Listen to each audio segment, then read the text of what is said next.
Boa noite. Boa noite. Salve Maria. Tudo bem com vocês? Tudo bem, graças a Bem, Deus. graças a Deus.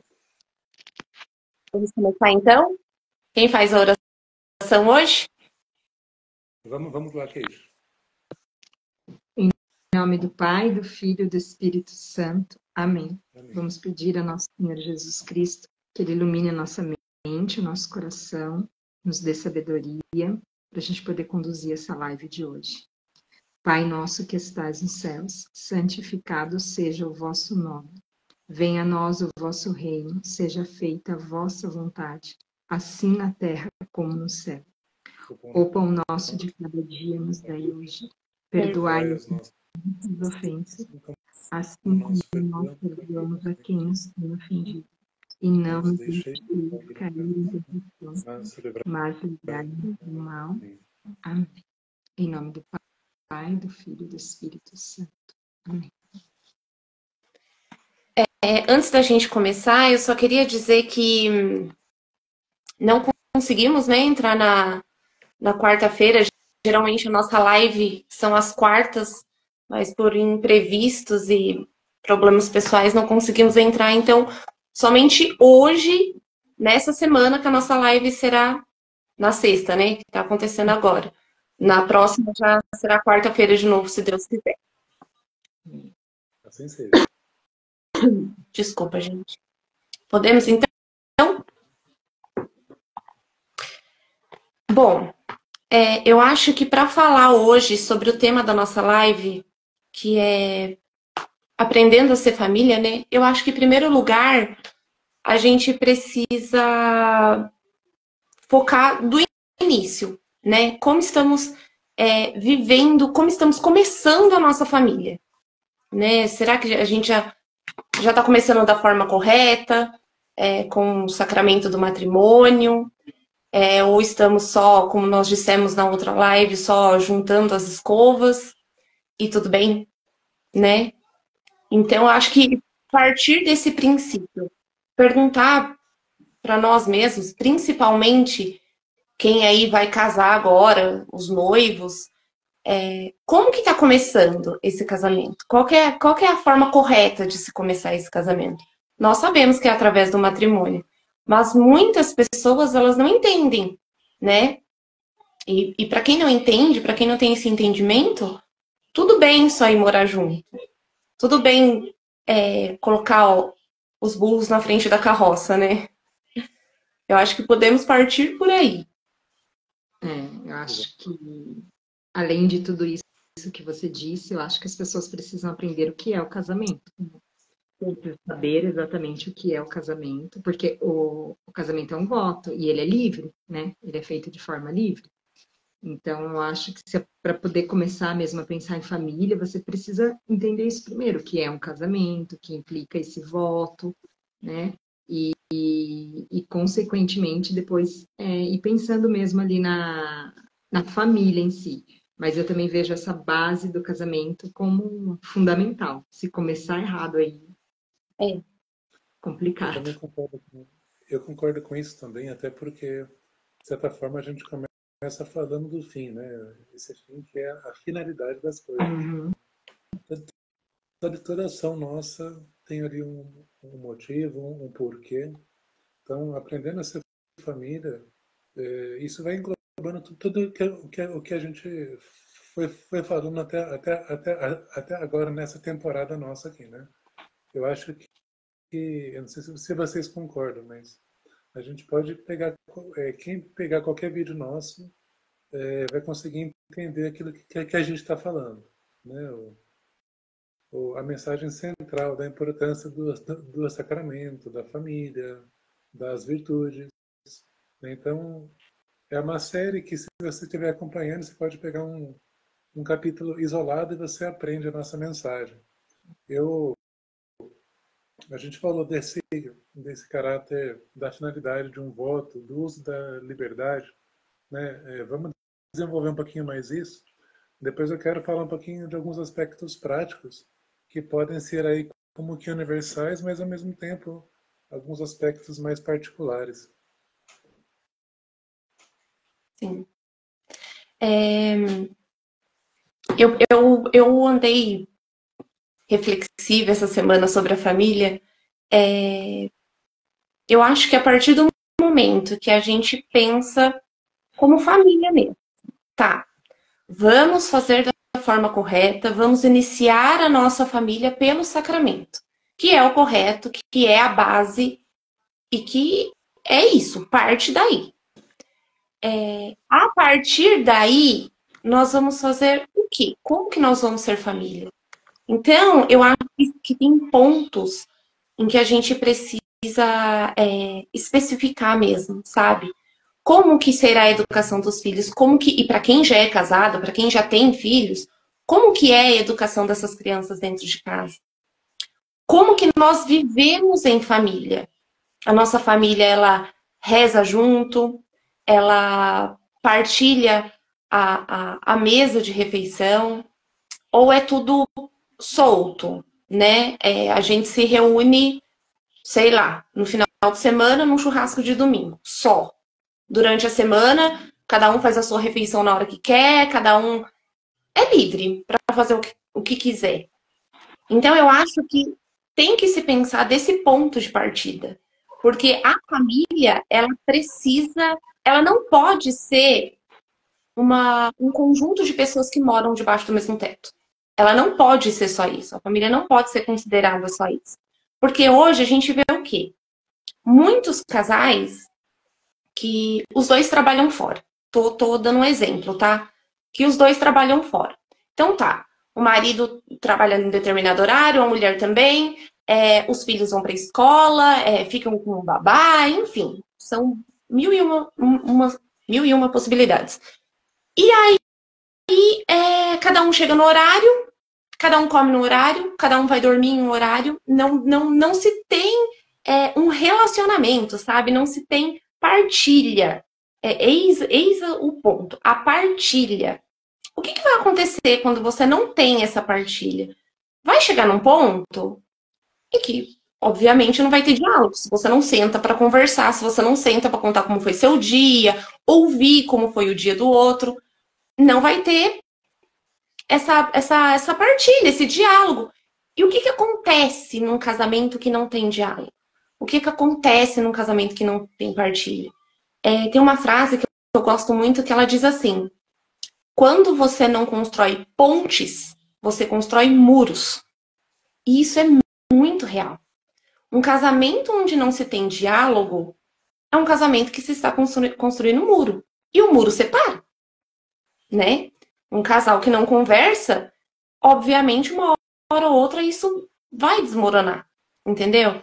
Então, assim, partindo do princípio da prática na família, eu creio que seja esses os principais pontos ali para todo mundo parar e pensar em como se está tendo essa vivência dentro de casa. Exatamente, né? Se o que está reinando não é o egoísmo, né? Não dá para eu pensar em família e ter um pensamento egoísta. Não tem como, né? Então, coisas completamente diferentes. Por isso que eu falei que a pessoa ela precisa saber, sabe, tem que ter consciência, o homem e a mulher, do que é um casamento.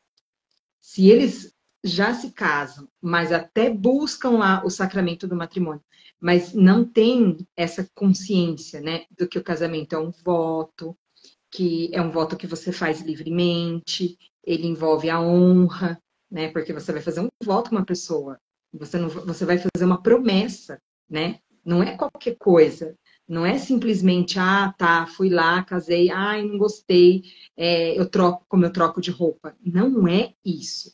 Então, as pessoas que não têm essa consciência, mesmo depois de casadas, mesmo às vezes ali, né, casou na igreja e tal, mas ela não tem essa consciência, essa base da família dela vai ficar fragmentada. Vai porque aí os problemas vão vir, a pessoa não vai saber como lidar, vai cair em desespero, vai querer se separar, a primeira coisa é isso, né, achando que vai resolver os problemas. Então, eu penso que para a gente aprender a ser família, tem que começar por aí, aprendendo a saber o que é o casamento. E vale lembrar também que é para a vida toda, né? Esses votos são para a vida toda, não é uma coisa que você vai brincar de casinha. Porque infelizmente, infelizmente, gente, muita gente também casa pensando assim, ah, se não der certo, separa. Sim. Essas ideologias errôneas hoje que estão assim, ó, permeando o pensamento de todo mundo, né? Por não saber disso, por não conhecer, por achar, gente, porque hoje o que a sociedade prega? O que as pessoas aprendem? Elas aprendem assim, que elas têm que ser felizes, que não tem problema se ela casar, se não der certo, não tem problema se separar, que o importante é ela buscar a felicidade dela, que ali com aquela pessoa não deu certo, né? Porque aí talvez casou, viu que não, né, sei lá, que não dava certo. E aí ela acha que ela está certa, né? E ela quer essa aprovação, né?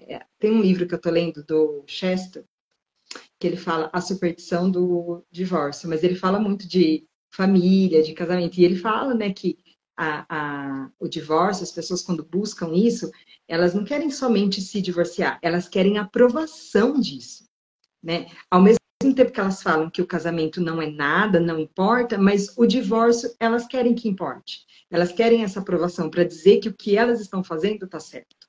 Então, tá vendo? Infelizmente, eu vejo gente comemorando o divórcio. Comemorando com bolo, gente. Comemorando mesmo. Tipo, me divorciei, uhul. Exatamente, porque ela acha que é bom, só que o divórcio nunca é bom. Ele nunca vai ser bom. A pessoa não casou para se divorciar, para se separar. O casamento não é isso. Então, o divórcio não é uma coisa natural, não é uma coisa comum. Mas hoje. Hoje a sociedade encara como sim. Com certeza. Porque é comum, né? Aquilo que é comum é dado como verdadeiro, mas a propaganda é tão ruim, que acaba sendo é, adotada como verdadeira, né? E, enquanto a Kate falava, né? Eu ainda não li esse livro do Chesterton, mas eu quero muito ler a obra dele. Maravilhoso. E eu pensava, né? Até eu escrevi aqui, né? Que a felicidade a qualquer custo e rápida, ela é efêmera e vazia, né? E consequentemente, a gente não tem, como que fala, esse não é o caminho do matrimônio, né? Sem dúvida alguma não é. Mas aquilo que eu pensei em falar também, gente, né, e que converge com aquilo que a gente está falando, é que há pontos aí universais no casamento católico, cristão, que nunca a gente pode abandonar. A minha voz está saindo boa por aí ou não? Aqui tá normal também. Então eu vou continuar. Então, a vida de oração ela é fundamental, né? Nosso Senhor ele fala que sem mim nada podeis fazer, né? Já está aí o começo de tudo. Para você abraçar uma vocação, para você perseverar, para você consumá-la e para levar até a morte. Sim. Tem uma música muito bonita do Padre Delton Filho que ela se chama É Preciso Orar. E tem uma frase que ele fala assim: a oração faz fiel o coração. Esse coração que Nosso Senhor ele conhece a gente no nosso culto, na nossa intimidade. Não só o nosso cônjuge, mas aquilo que está dentro da gente. Então, olha só a importância da oração individual com o cônjuge e também com a oração em família, né? Então, isso é uma prática para um casamento, para uma família que é universal. Não tem como abrir mão disso. Eu acrescentaria também um segundo ponto, o tempo. Eu até coloquei aqui tempo de qualidade, mas a gente pode pensar nas linguagens de amor, que é um tema que eu vou abordar ainda lá no meu canal ainda. Quais são elas? As palavras de afirmação, tempo de qualidade, serviço, presentes, toque físico. E isso tem a ver com diálogo também, quando a gente para ali no tempo de qualidade, né? Esse diálogo que envolve o conhecimento mútuo, o conhecimento da alma do outro, não do corpo do outro, né? Então, quando você conhece a alma do outro, da outra, não perfeitamente, porque é só Deus que conhece, você tem muito mais oportunidade de sintonia com o outro, né? De ter um casamento feliz, um casamento casto. E, bom, um segundo ponto, aliás, um terceiro ponto, ajuda é mútua, né? O dever que a gente tem ali seja de sustentar a casa, como a Cíntia falou, de cada um que às vezes que trabalha fora e tem, né, o certo não é ter cada um tem um tempo para as refeições, mas quando possível ter juntos, né? Sim. Mas um dever fora de casa e um dever dentro de casa, ou no plural, né? Os deveres fora de casa e os deveres dentro de casa. Essa ajuda mútua, então, nas atividades de casa. Eu colocaria também o divertimentos, né? Então, quando a gente aborda esse ponto de rezar, de trabalhar, de cumprir o dever, como eu aprendi aqui em casa, é sempre o dever vem antes do lazer, né? Então, você cuida da sua alma, você cuida da alma do seu cônjuge, dos filhos, você faz ali o dever de Estado teu, depois você vai ter tempo para o lazer, né? Um lazer, seja uma pipoca com um filme, uma leitura, etc., né? Exercícios para também você ter um cuidado com esse tempo do Espírito Santo que são os nossos corpos, né? São pequenos pontos que eu pensei, né, nessa live, para essa live, aprendendo a ser família. Claro que a gente sempre fala daquilo que é teórico, que é a finalidade do sacramento, mas que tem que ser muito prático também, ao mesmo tempo, né? Então, a gente vai conversando ainda sobre, tem alguns pontos ainda, mas passa a bola aí para vocês. Eu quero, Vitor, em cima do que você está falando, dar um breve testemunho do que aconteceu comigo essa semana. Como vocês bem sabem, eu tive uma crise de ansiedade muito forte essa semana. E foi, assim, uma das crises mais fortes que eu já tive. E olha que eu tenho ansiedade há muitos anos. E, assim, foi uma crise que ela durou aí, acho que uns 3 dias seguidos. Eu digo assim, crise pareando ali com a crise de pânico. E foi assim, muito forte mesmo. Eu fiquei 3 dias muito ruim mesmo. E assim, eu falo que eu sei que quando a gente tá assim, a gente meio que perde a força para rezar. A gente meio que dá uma bambeada ali, sabe? Não por não querer, mas acho que por falta de força mesmo, sabe? Não por falta de fé. E eu sei que vocês dois rezaram muito por mim essa semana, e eu agradeço imensamente. E eu sei que foi a força dessa oração que me tirou dessa crise que eu tava. E falando em cima do que o Vitor disse, hoje é sexta. Ai, gente, acho que foi ontem, não lembro direito. Acho que foi ontem mesmo. A minha filha mais velha pegou o meu filho mais novo, junto com o meu genro, e foram fazer um passeio com ele. E eu e meu marido ficamos sozinhos em casa. E eu ainda estava em crise, ela estava mais branda, mas eu ainda estava. Sabe quando você fica com aquele nó na garganta que parece que vai te sufocar? E aí o meu marido colocou um filme péssimo, diga-se de passagem, mas aquilo ali, aquele momento ali de nós dois podermos assistir a um filme mesmo, que péssimo, com tranquilidade, aquilo foi um papel assim fundamental para me tirar da crise que eu estava. Então, assim, o Vitor falou da linguagem de amor e tal. E eu não ia falar sobre isso, viu? Mas o Vitor falando sobre isso agora, eu senti de contar isso. Por quê? Porque são essas pequenas coisas que a gente faz dentro de casa. O meu marido tá comigo há 20 anos. Então, meu marido me conhece, ele sabe quando eu tô em crise, quando eu vou entrar numa crise, quando eu tô mais tranquila. Então, assim, esse ato simples, gente, é só ligar a TV e colocar um filme, assistir um filme juntos. Pronto. Foi o suficiente para me tirar daquela crise. Quando eu acordei hoje, foi como se nada tivesse acontecido. Foi como se eu tivesse tido a melhor semana da minha vida.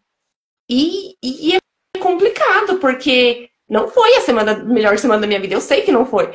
Mas eu sei que o poder da oração, juntamente com esse ato de amor do meu marido, de colocar um simples filme pra gente assistir, bastou para me tirar de ansiedade. Então, por aí você vê que são essas coisinhas que a gente não dá valor, né?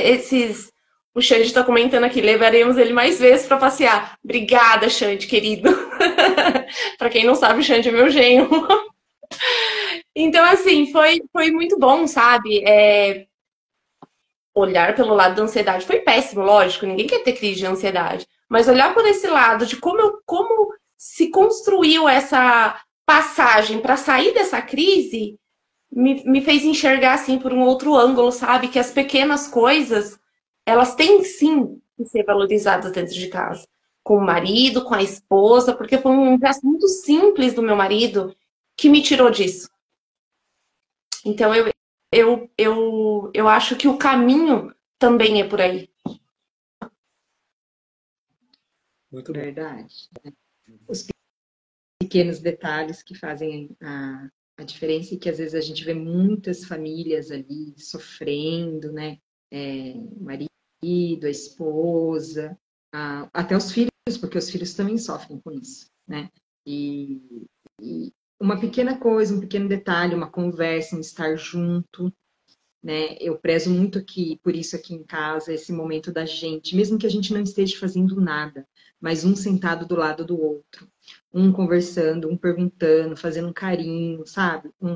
Né? Ai, chegar ali naquele fim de dia, ai, como eu tô cansada, tal, né? Reclamar um pouquinho.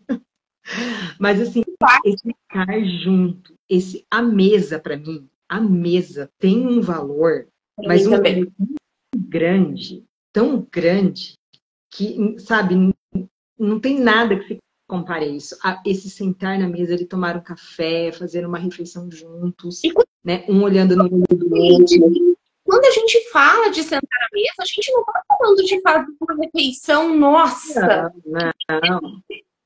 Sabe, do bom e do bem. Não estamos falando disso, estamos falando de um pão com margarina, de um café com leite. Exatamente, mas aquilo de estar junto, aquilo de você estar olhando no olho do outro, sabe, de você se mostrar preocupado, é disso que, né, porque de nada adianta também eu estar lá na mesa e cada um pensando numa coisa, ou cada um, sei lá, mexendo no celular, ou vendo outra coisa e tal. Não é isso, né, é esse estar junto de verdade mesmo, de alma, né? É verdade. Sem celular, pelo amor de Deus. Vocês sabem como que chama essa questão de estar à mesa juntos? Como? Comensalidade. Guardemos essa palavra. Ali, estar à mesa, comermos juntos, alimentarmos, mas também ter esse momento que os antigos chamavam de eutrapélia ou eutrapelia, que é aquela questão do bom humor, né, que se junta ao diálogo, né? Então, eu acho que isso é uma riqueza da família, né, que a gente pode renovar cada dia, né? Seja se é pequena ou é grande.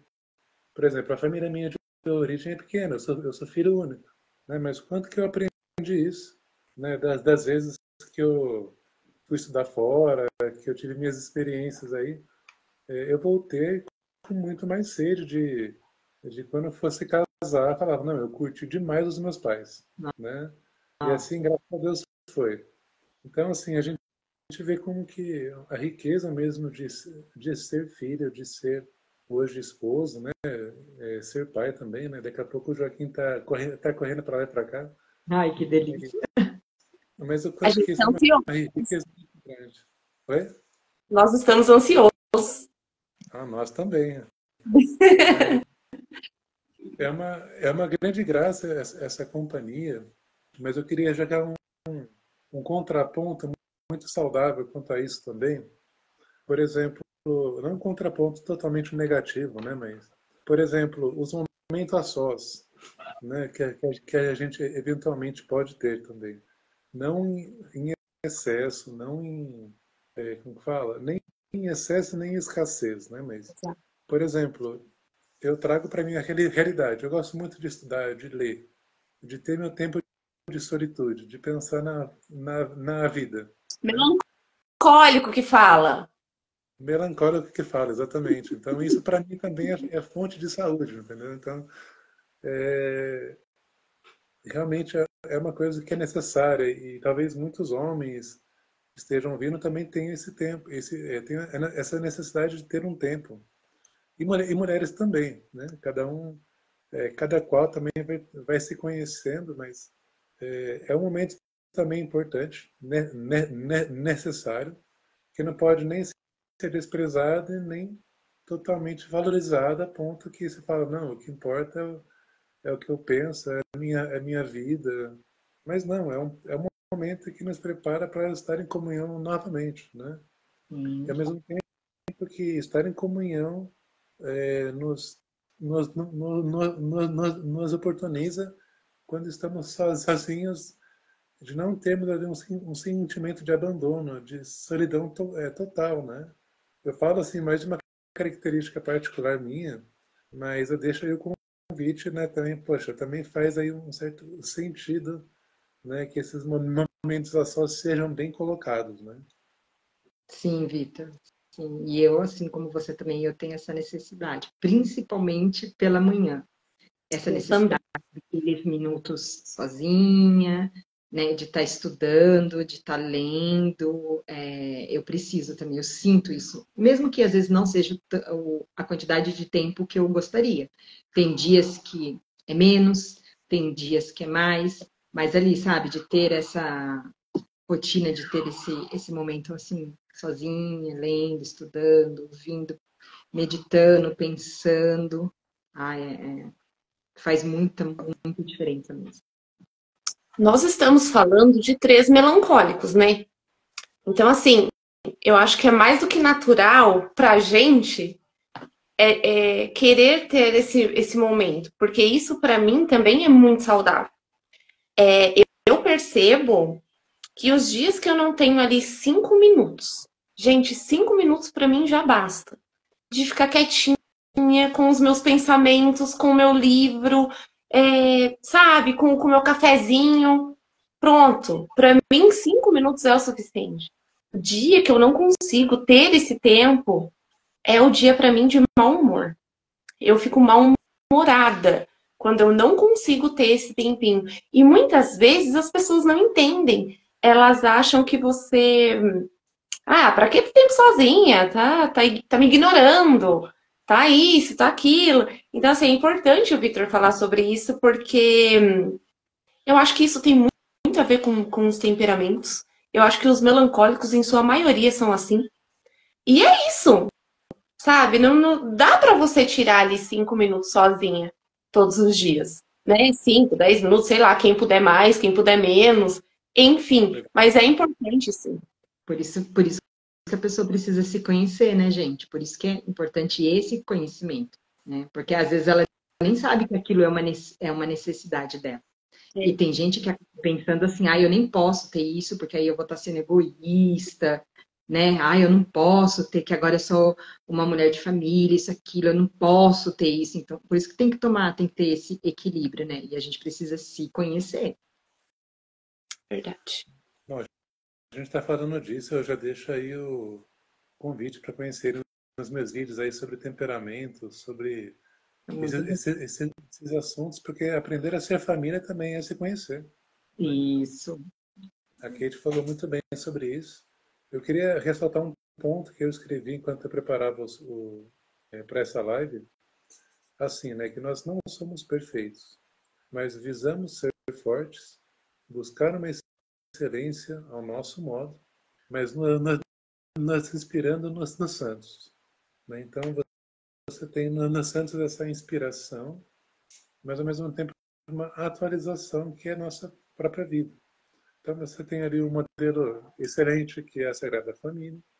Tem também uma família que eu amo muito, que é São Luís e Santa Zélia Martã, né? A Amanda e eu somos muito devotos deles.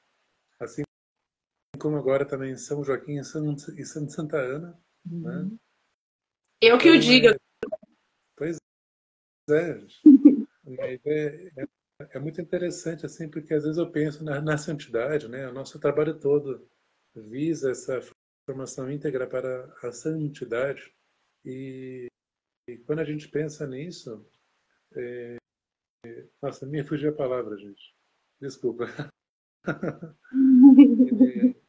Realmente a gente olha para a santidade, né? A gente olha para as famílias santas, mas ao mesmo tempo, eu lembro que Deus nos chama a ser santos ao nosso modo, né? Do nosso temperamento, com aquilo que a gente faz, né?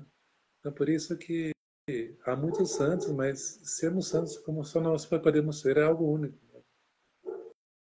E isso também é aprender a ser família. Tem uma frase acho que é de Santa Teresa d'Ávila, que ela fala que é justo que muito custe o que muito vale. E é verdade, né? Se a gente for pensar nisso pelo lado da família, isso é muito verdade. Porque quem tem família, nós somos casados, nós temos filhos. É que nem eu falei na outra live, não existe família perfeita, não tem família perfeita, todo mundo tem problema. E assim, existem formas de você olhar para esses problemas. Existe a forma, né, do egoísmo, como disse a Kate, eu quero ser feliz e dane-se o resto, o que importa é a minha felicidade. E tem o olhar voltado para esse outro lado, de é justo que muito custe, que muito vale. A nossa família vale muito, muito. Minha família é o meu tesouro. Então é justo que muito custe. E custa. Muito. E é que nem nós falamos na live. É luta, tem que lutar. Todo dia, é batalha atrás de batalha. Quantas vezes eu e a Kate conversando e a gente fala, é luta atrás de luta. E é isso. E eu acho que é isso que assusta, né, em termos muitas famílias, porque elas não sabem disso, né? E aí elas, né, acabam assim, nossa, minha família tem problema, então é porque minha família não tá certa, é porque, né, tô no caminho errado, eu tenho que, né, sei lá, abandonar minha esposa, meu esposo, isso não tá dando certo mesmo. Mas ela não entende que os problemas, eles fazem parte, né? Não quer dizer que eu vou casar, formar uma família e, ó, acabou o problema, não tem problema nenhum. Não. Não, de forma alguma. Achar que é um mar de rosas, e, sabe, esse pensamento um pouco assim, muito romantizado, muito, né, muito florido também, não, né? A gente precisa ter, assim, esse pé no chão de saber que não é assim.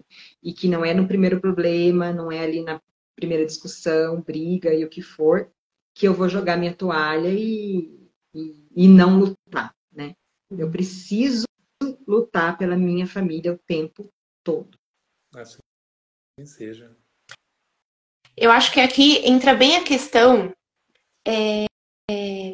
assim, eu acho que dentro de casa, dentro da família, eu acho que tem que ficar muito bem esclarecido qual é o papel do homem e qual é o papel da mulher.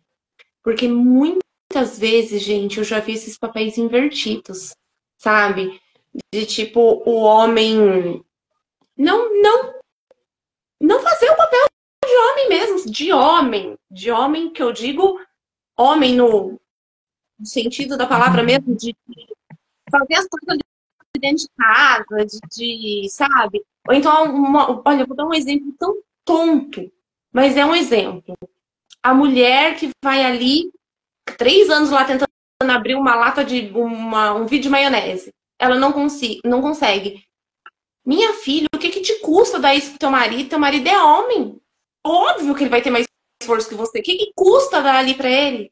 Entendeu? Mas não, ela fica lá.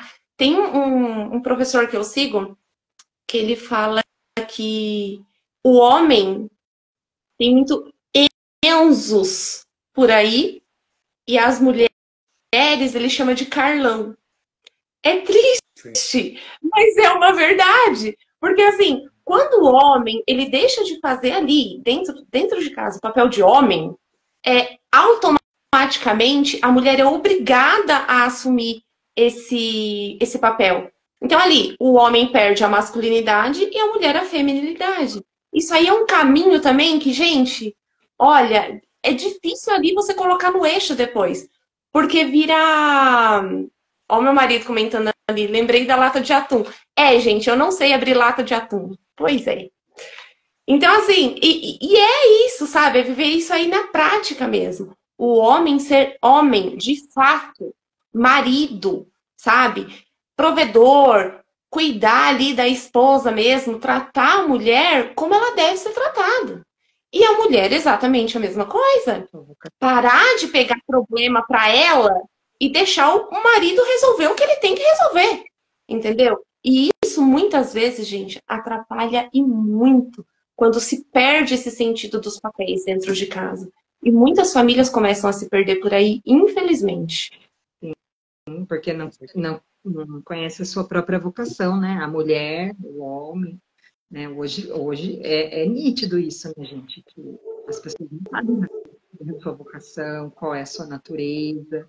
Tem um livro que eu estou lendo também de Santa Edith Stein, que ela fala da mulher, né? A sua natureza. Gente, é fenomenal os escritos dela. É Legal. assim, nossa, é maravilhoso, né? Eu estou devorando o livro e ela traz muito claramente essa questão, né? Da natureza da mulher, daquilo que é vocação da mulher, daquilo que é vocação do homem. Eu acho que falta isso mesmo, essa distinção. Eu Sim, acho que é esse esclarecimento que ele volta a trazer a ordem, né? exato. É claro que numa sociedade a cristandade, né? Aquela época da Idade Média, onde os homens tinham trabalho manual, que eles desenvolviam isso tudo com muita força física. Isso era muito mais evidente, muito mais fácil. Não é impossível hoje em dia, né? Claro Uhum. que os homens devem ser chamados a ser fortes, né? Fortes em sua psique, em seu físico mesmo, para que possam ali mais servir a esposa mesmo, os filhos, né? Então, é essa ordem mesmo, né? De que Deus cuida do homem, o homem cuida da esposa e esta dos filhos, né? Isso, Victor, isso mesmo. Então, quando a gente tem a desordem, a gente vê a doença, a gente vê os papéis sendo trocados, né? Infelizmente, há temperamentos também nessa história toda, né? Então, às vezes o cara tem um temperamento mais leve, mais tranquilo, ele sai na desvantagem. Daí ele vai ter que aprender a ser mais firme, né? Ele vai ter que aprender né, a ser mais firme, não grosseiro, mas ser assertivo, É, né? Ser virtuoso, ser paciente, né? Que senão as coisas vão degringolando mesmo, né? Não ser o homem perfeito, mas ser o cara ali que está disposto a aprender, que tá disposto mesmo como eu posso falar assim, a desenvolver mesmo, né? Não ficar parado, não estar na zona de conforto, né? Seja em todos os papéis dele mesmo, né? Seja enquanto esposo, enquanto pai, enquanto profissional, porque se a gente não cresce nessas realidades, a gente volta para trás, né? E quão bonito que é um homem que reza, né? Que é o cara que vai rezar mesmo assim, sem a esposa dele encher o saco, né?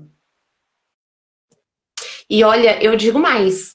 Como mulher, eu digo como mulher, a esposa que vê o marido temente a Deus, a esposa que sabe que o seu marido ama mais a Deus do que a ela é muito mais feliz do que as outras esposas. Porque a mulher, quando ela vê que o marido tá ali firme na oração e ele reza e ele toma partido disso, ela se encanta cada vez mais por ele. Isso é uma verdade. E quando a mulher ela vê que ela que tem que tomar a conta ali de tudo e tal, ela desanima. Infelizmente é assim. Então, homens, rezem. Rezem muito. Eu queria apresentar um último ponto, acho que o nosso horário já está passando, né, Já, Cíntia acabei Cris? de olhar. Tem uma passagem muito bonita de São Paulo, não sei qual a carta dele, mas ele fala que acho que a minha mãe está acompanhando aí, ela sabe de cabeça. que o homem santo ele santifica a esposa e a esposa santa santifica o esposo, né? Então, quando a gente tem em mente isso, a gente sabe que pela oração, aí, pela nossa vida espiritual, a gente ganha muita coisa. Exatamente. Uma base bem estruturada, né? Sim. É porque uma base bem estruturada, você cria filhos bem estruturados e aí, né, caminha. Você vai formando uma geração aí bem estruturada. Que é o que, infelizmente, né, nós não estamos vendo, né, nessa nossa geração. A gente está colhendo frutos, né? Infelizmente. Gente, o nosso horário deu. Já ultrapassou, como sempre, né? Porque nós somos recordistas em ultrapassar o nosso horário. Mas quando o papo é bom, é assim, né? Uhum. Sim. Vocês querem falar mais alguma coisa ou podemos encerrar? Agradecer, né, a todos que nos acompanharam. E agradecer a Vitor, a Cíntia, né? Que eu acho que toda essa série de lives que a gente falou sobre a família, para mim, só veio a fortalecer, a me dar mais vontade ainda de buscar o conhecimento a respeito disso e de realmente aprender a ser família. Para mim também, eu quero agradecer. Nós encerramos hoje a nossa série sobre esse tema de família, né? Esse foi o nosso último tema das nossas pautas. E para mim foi muito gratificante, porque, como diz a Kate, para mim serviu muito de estímulo para eu continuar ali lutando pela minha família, fortalecendo a minha família. E muito obrigada, gente. Foi muito importante para mim. Nós teremos ainda uma próxima live, né? A última live do ano. Será dia. Que dia, 20. gente? 20? Então, dia 20 agora vai ser a nossa última live desse ano, o nosso encerramento, para a gente poder sair de férias merecidas. Mas a gente vai falando aí ao longo do caminho, pelos stories, pelo feed no Instagram. E é isso, gente. Muito obrigada. Eu sou muito grata por tudo que a gente viveu esse tempo todo. E sou muito feliz por estar aqui e ter amigos como vocês. Muito obrigada. Eu também agradeço, gente. É uma companhia muito agradável de vocês. A gente aprende muito falando aqui, né? Quanto mais a gente fala, ensina, mais a gente consolida o conhecimento, mas que Deus nos dê essa graça de ter uma vida segundo aquilo que a gente fala, né? Uhum. Então, muito obrigado mesmo. Aí está sendo, né, a gente fala aí nos bastidores da temporada, né? Como se fosse uma série, né?